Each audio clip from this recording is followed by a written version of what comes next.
Hi, welcome to Victoria's Stars. I am your hostess, Victoria Schneps. Now, you know that Brooklyn is a unique borough, inhabited by the best of the best in people, places, and happenings.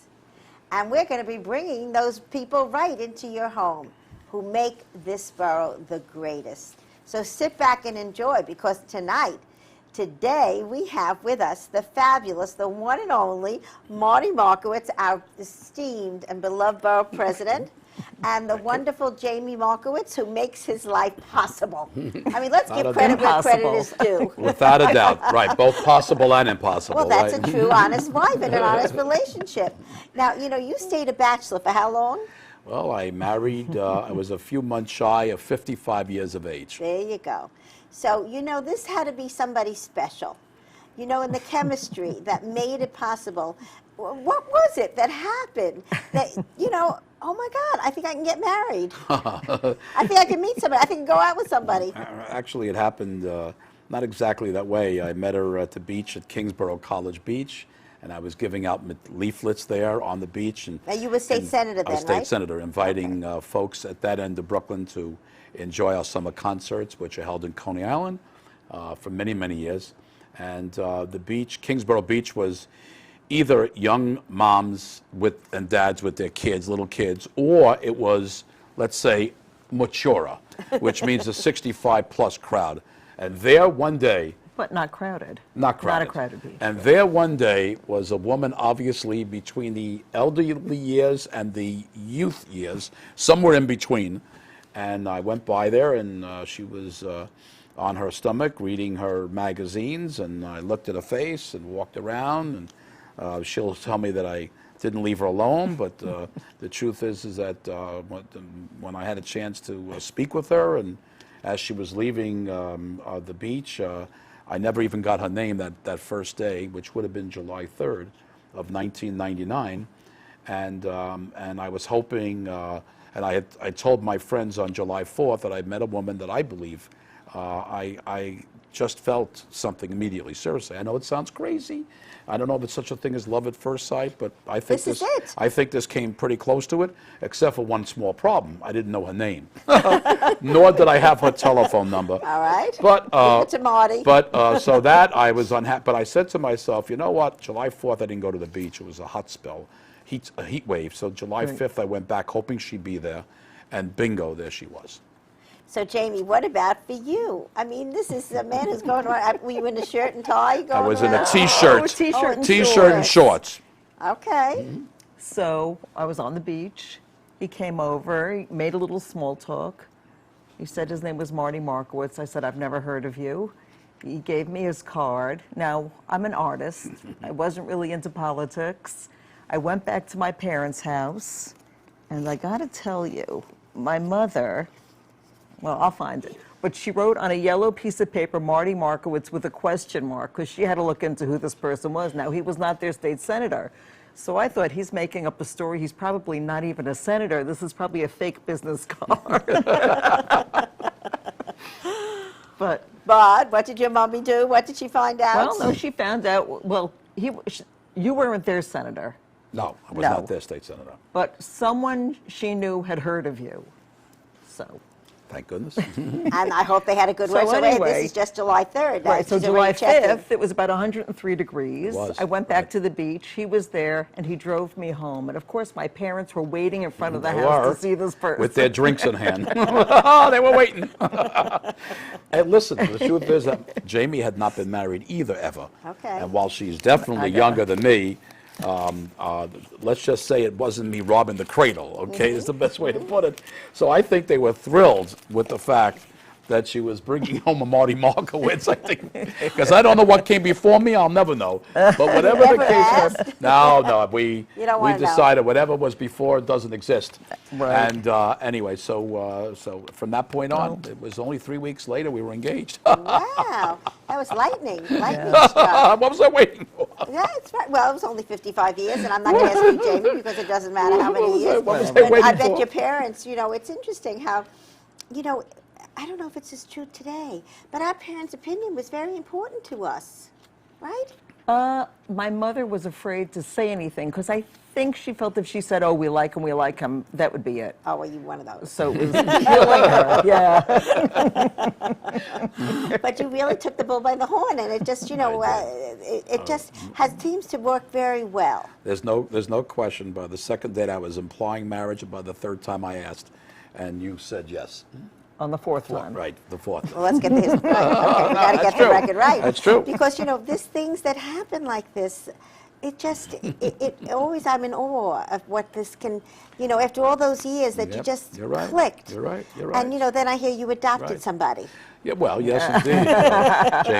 Jamie's parents unfortunately died 3 weeks apart from each other. Oh, my. And 9 years ago. 9 years ago. Yeah. and they bought a bird, a talking bird. I guess My Jamie's father's father, dream, right, was to have a talking bird. parrot. And I have to remind you that African gray parrots live a long life. If they're in good health, it's not like a cat or a dog. These birds can live 40, 50 years easily. And he was already in his 70s when he purchased that. My father, not the bird. Right. Her dad. And anyway, when they passed, the bird and I did not get along. The birds, the African when my gray parents parrots. bought the bird, Marty had never had pets growing up. Right. He was petrified of this thing with a big beak. But there was a reason for it. Jamie. And he would didn't slam wanna his body visit against them, the right. cage when I came near it. So he You would didn't like the competition. So he would take a big wooden spoon from the kitchen and he would touch the bird with this. He was petrified of this bird, this 1 pound bird. So anyway, so the bird, they form love. They can love the husband and not the wife, or vice versa. It's the way it is. Oh, yeah. We're fortunate that Beep, our bird, loves us both. Now, did you My rename son. it Beep? No, I'll tell you the story. So they bought the parrot right before his election. And they didn't name the bird until the election. And if Marty won, they would name the bird Beep. And if Marty lost, they would name the bird Loser. Right. So, Thank God you won. so I'm happy. That's a true story. Imagine a bird going through his whole life as a loser. Oh, my God. But See, it wasn't meant to be. A winner was what we had. so after they passed away, I come home. I don't know if it was the next day or the same 2 days later or whatever, and I walk through our apartment, and all of a sudden, you get a feeling something's around you that hadn't been before. Oh. So I went by the cage, and I turned around, and I said, and there's a cage and a bird in it. You did it to him. You did it to him. But But I think he loves the bird more than you. I'm in love. They have fallen in love. I'm in love. And the bird, the funny thing, they're so smart. The bird knows Marty's daddy.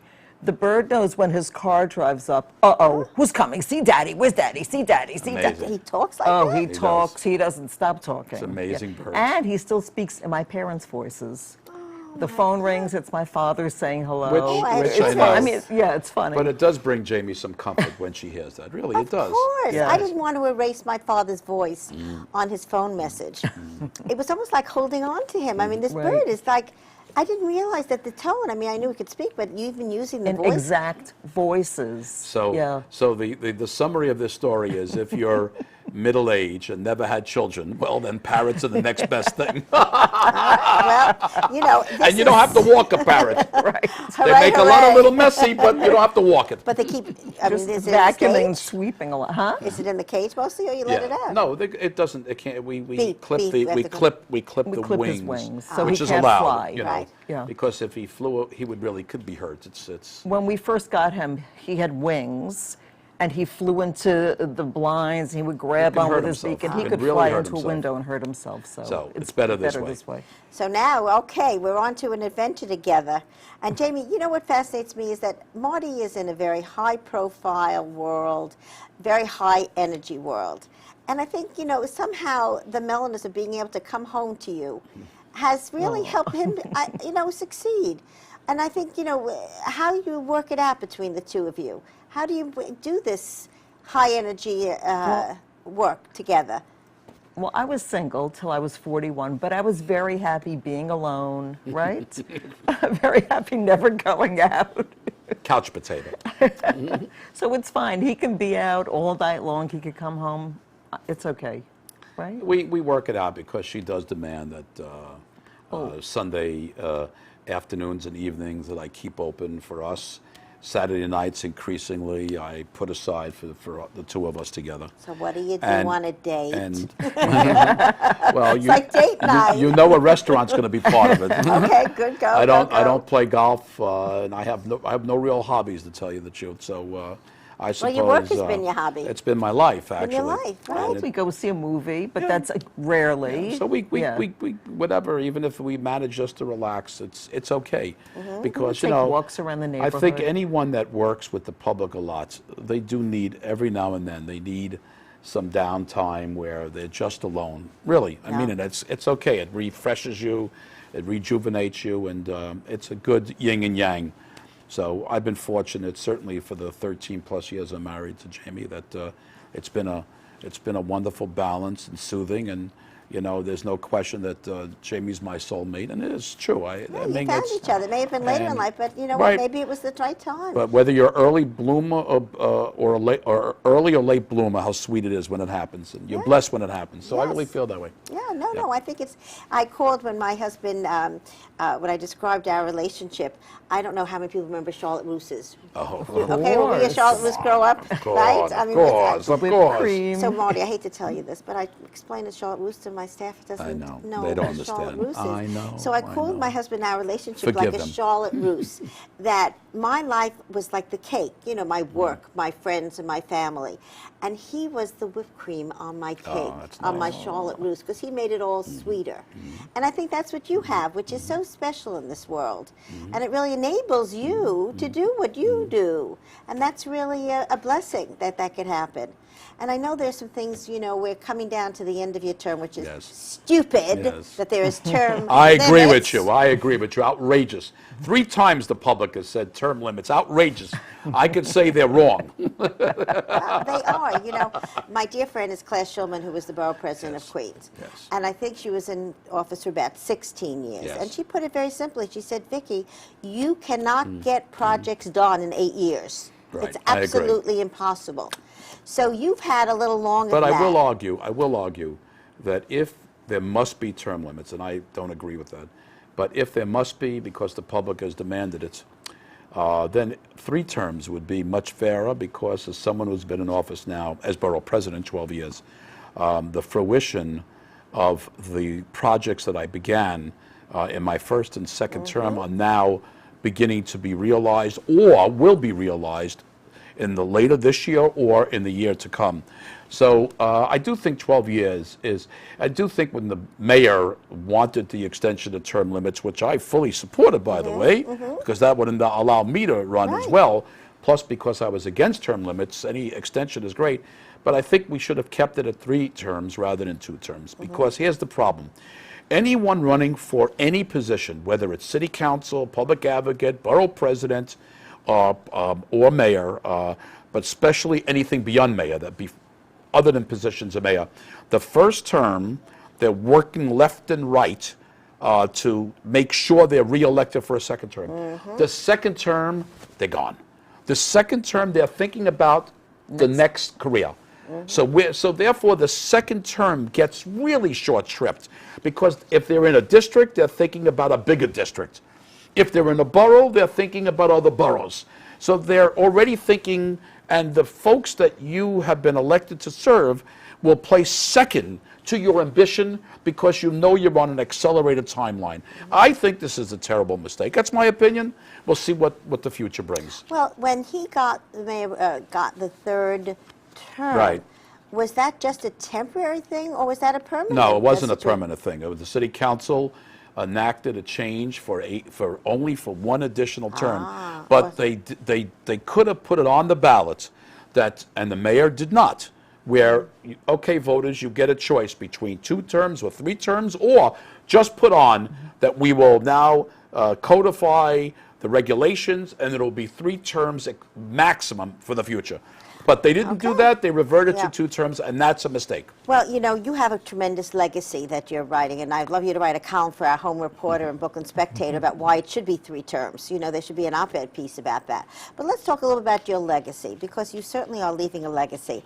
I love the story when I had asked you the question, how did you withstand the pressure when everybody was marching and picketing and yelling and screaming at you about the Barclays Center? How did you withstand the pressure? How did you make that happen and stand firm? Well, first off, it was my idea to bring a national basketball team to Brooklyn and to build an arena. And I worked very hard to nudge and push Bruce Ratner. No, wait a second. I heard whispers, and you can verify or not, that there were 6 o'clock in the morning calls, 7 o'clock in the morning calls. There Day in and day out. whenever I can reach him. Okay. And I am sure, Is he an Bruce, early bird? I am sure that he avoided my calls because he had whatever the Yeah. ID number that you can see who's calling. But after badgering him,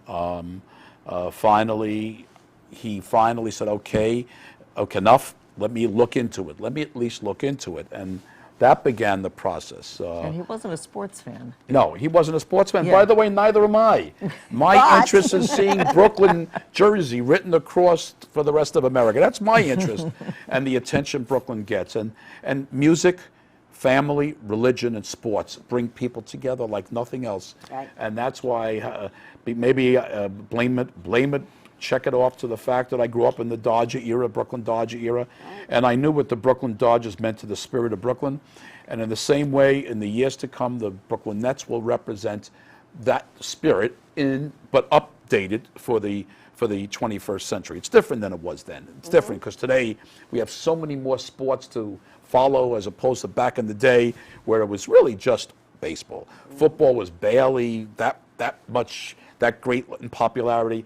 Basketball was really just college, not really followed by the majority, but baseball was supreme. Today, we have everything, so, and there's a lot of other things competing for time of everyone. It's different than those.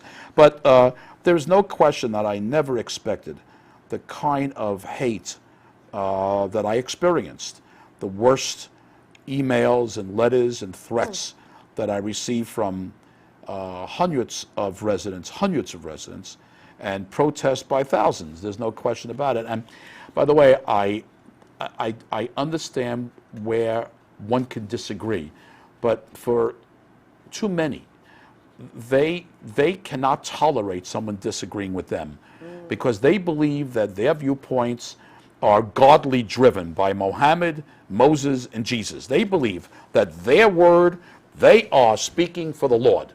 That's how zealotry it became. And then it became fashionable for some of the stars in movies or whatever to become part of this anti-development of Atlantic Yards. But I knew that building an arena and the housing, removing one of the ugliest locations in the borough, which were the railroad yards. They were ugly. Dividing Fort Greene from Prospect Heights. Absolutely disgusting.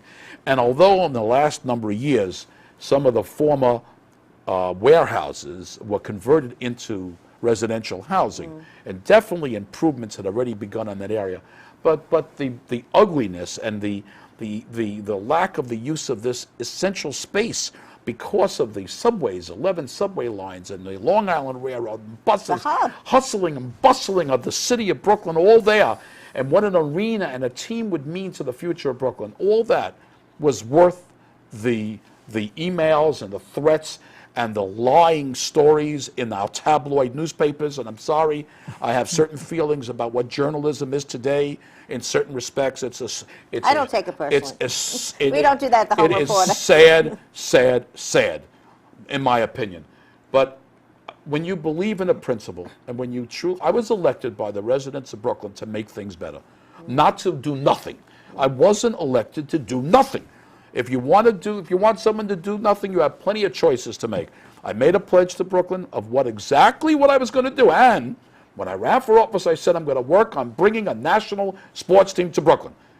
Okay, I didn't tell them here or there. I didn't know it myself. Right. But the truth is, I did say that, and I kept my word, and I'm happy that I was able to keep my word. Now you're like the genius. Well, Right? whether I was a genius or not, but to me, and Jami knows this, when we go to Barclays Center, and we walk in, and sometimes I see folks there that wrote me the miserable letters. And, they don't look at me, I don't look at them, but I get it.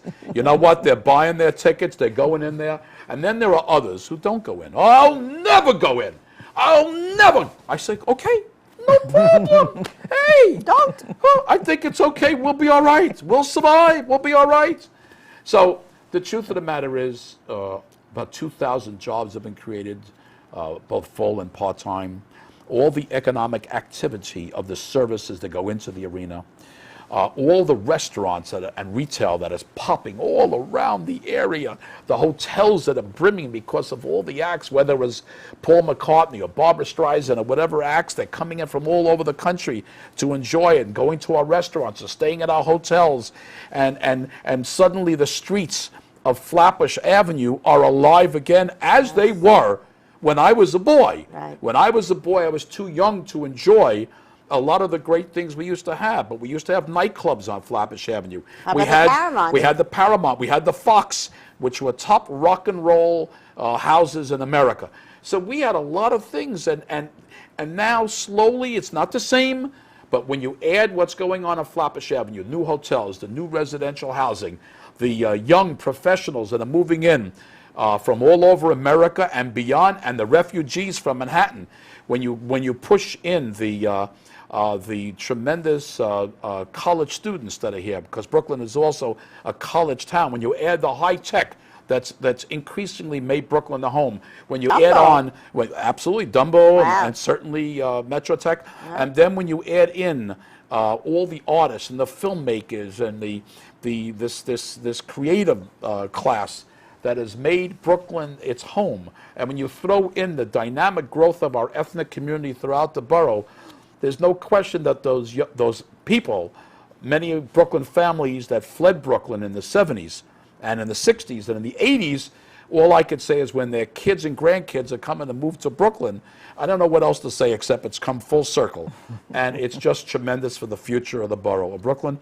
I've done my job. That's how I feel. So I withstood the pressure because I started this train rolling, and because I believed that it would benefit the borough and it would benefit New York City, and it has already. It has already. So I don't know what my bird will think. In other words, my legacy, my bird is Beep is not exactly sure what I do for my life, but there's no question that You're doing your families now and in the future, I know will benefit because of the achievements of so many folks in business and in the communities across the borough, really. So I'm thrilled that I had this chance. Well, I think this talk that there is, in fact, a borough presidents have no power is a lot of baloney, because you have proven that has. What do you take on that? Well, first off, it is true the borough presidents do not have a lot of power. They gutted this position during the last charter revision, not the last one, the one before that.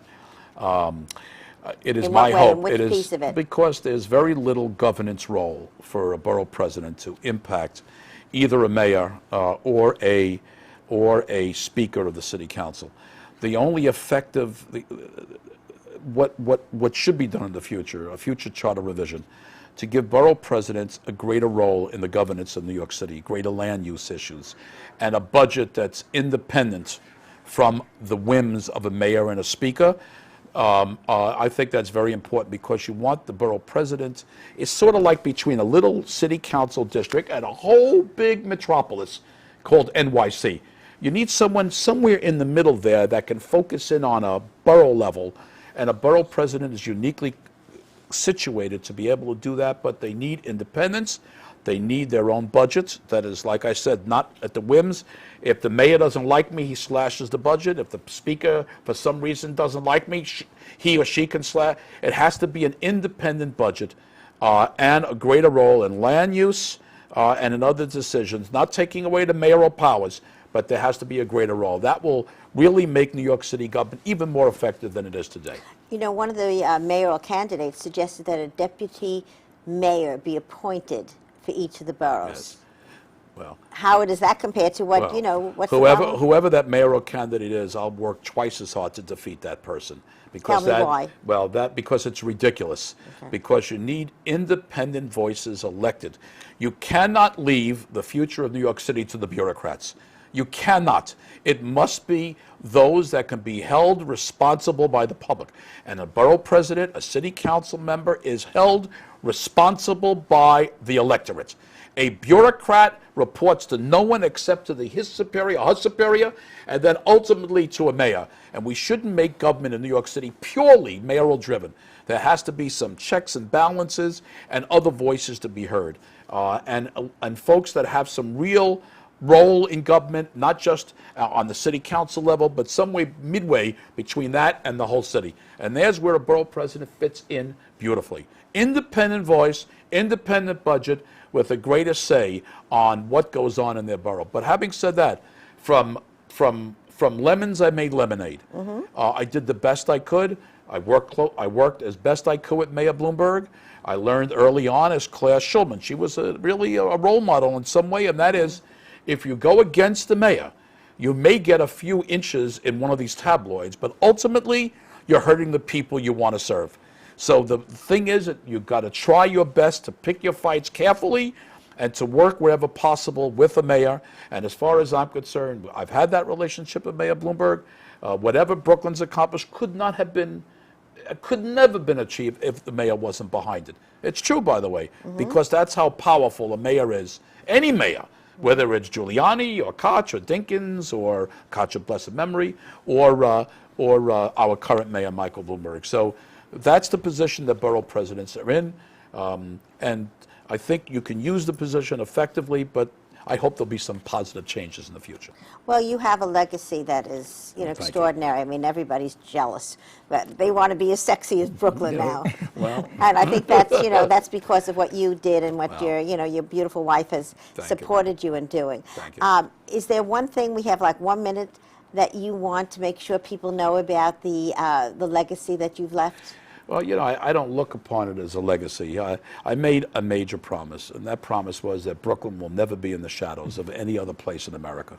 And I think that's been achieved. I think everyone knows Brooklyn, not just America, but throughout the world. And Brooklyn is such a unique place with such diversity of ethnic and incomes and religions and nationalities. And I can't begin to tell you what an exciting place Brooklyn is to live. It's really how Brooklyn is today, America will be tomorrow. I really believe that, by the way. And I think we're setting the trends for the future of America right here in Brooklyn. And I made my contributions, just like my predecessor, Howard Golden, made his contributions, and before him, Sebastian Nobody Leone. made as sexy as you. And the next borough president will make their contributions, and so we go on and on and on. Well, I think that we can all be proud that you were our borough president, making it better. And thank you for letting me be your borough president and being part of your lives for 35 years. Thank you. Thank you, Jamie. Thank you, Marty. To many years. Be part of your life. Well done. Well chosen. Very good. Thank you. Thank you for joining us, and the Brooklyn Home Reporter and the Brooklyn Spectator are proud to carry this wonderful Victoria's stars tonight. Thank you.